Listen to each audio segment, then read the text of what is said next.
আশা করে নয়, নেশা করে বাঁচো। বাংলায় একটা কথা আছে, আশা করে নয়, নেশা করে বাঁচো।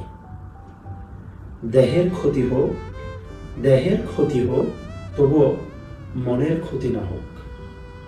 কারণ দেহের ক্ষতি হলে সেটা চিকিৎসার মাধ্যমে পুষিয়ে নেওয়া যায়, আর মনের যদি ক্ষতি হয় তার কোনো প্রতিষেধক হয় না। ফর এক্সাম্পল, যাদের দেহে রোগ বাসা বাঁধে তারা কিন্তু সেই রোগ সারানোর জন্য সারা জীবন সংগ্রাম করে যায়। অন দ্য আদার হ্যান্ড, যারা সুইসাইড অ্যাটেম্প নেয় তারা কিন্তু ছোট্ট এই মনের ক্ষতির জন্য পুরো জীবনটাই নিমিষে শেষ করে দেয়। তাহলে ডিফারেন্সটা কোথায় বুঝতে পারলেন?